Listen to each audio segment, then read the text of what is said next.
Today, I'm going to show you how I use this mini keg right here for my home brew. And the greatest thing is that I'm going to force carbonate it.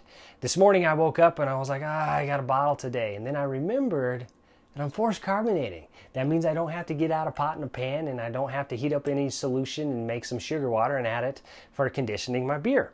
So this is my newest system here, and I'll give you a better description and a close-up here. But basically, I've got a ball post, which the ball lock will connect to where the CO2 will come in through.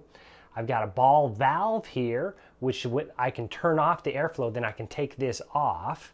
And then I've got a 90-degree elbow here, and then I've got a 1/4-inch nipple. This will go into the bung, and that'll fit in there, but the bung goes in, of course, to the top of the keg here. Oops, sorry, I got a lot of stuff here. I'm kicking bottles and things, so. All right, first things first, let's go ahead. And everything's already been sanitized. I'm ready to rock here.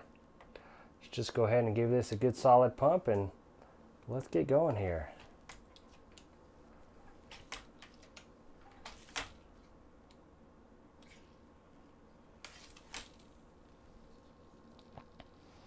That'll do it.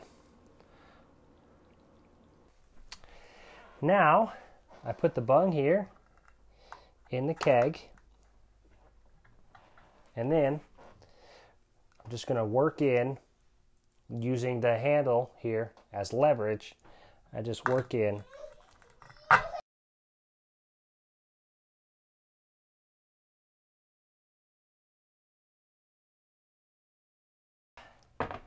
Boom.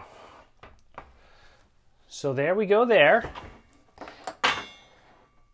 Now, all I have to do is hook up the ball valve here. I make sure that this valve, the ball valve, is open. Okay, sorry, I said ball lock. This is the ball lock. Make sure the ball valve is open.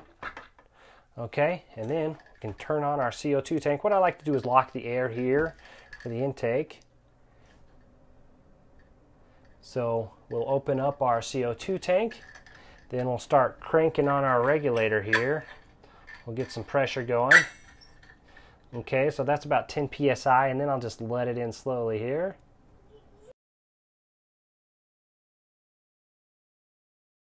Then we'll crank it up. So I'm going to hold it here at about 12 psi. I already checked the system for leaks. That's where you take some soapy water and you brush it on here. If you see any bubbles coming up, then you know you've got a leak somewhere and you need to tighten it up. But there we are. We're ready to rock here. I'm going to leave this 3 days force carbonating, and we'll be back and I'll show you the final result here. So stick with me. I'll be right back. All right, it is time to give it a taste. So I force carbonated this at 12 psi for 5 days. Then I disconnected it. I put it in the fridge, and it's been in the fridge for a couple days.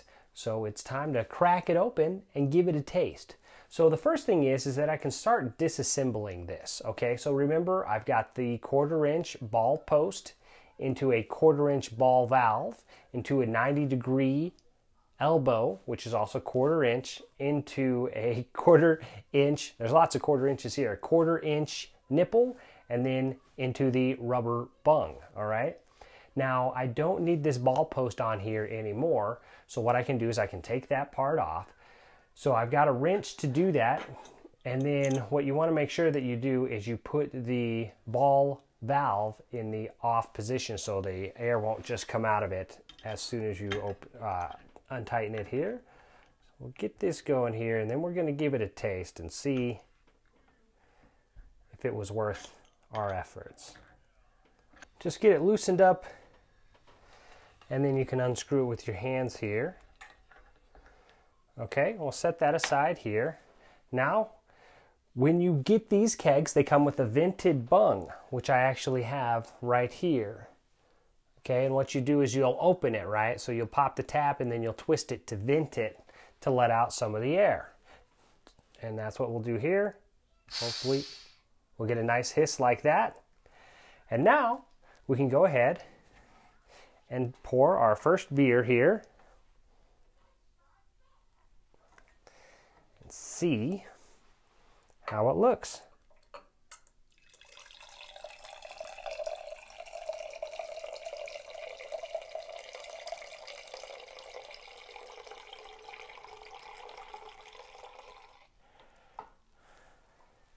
So there we go.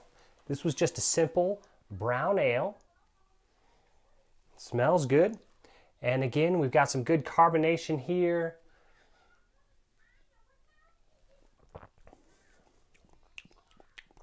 It's got a good flavor. It could use a bit more carbonation. So this is a test run for me, right? So I've got to play with the system a little bit more. What I need to do is turn up the CO2 on this one, I think. Give it a bit more CO2, but it's a good beer. I didn't have to hassle with doing all the bottling and stuff, and that just made it really, really easy to force carbonate these mini kegs. Now, I've got some plastic pieces coming that are all food grade, and then I'm just going to upgrade the system here and continue going on forced carbonating mini kegs. I love these mini kegs. I've got other videos on how you can turn them into tap systems, so if you want to check those out. And then I'm also going to get working on putting all of these pieces together and up online for sale, probably through eBay. So check the description of this video to see if that is up already. If not, be patient with me and I'll get those up and you can just shoot me a message. So there you go. That is how you can really easily force carbonate a mini keg. And if you like this, I'd love to see you subscribe to the show, where I'm going to continue this along with my other brewing adventures.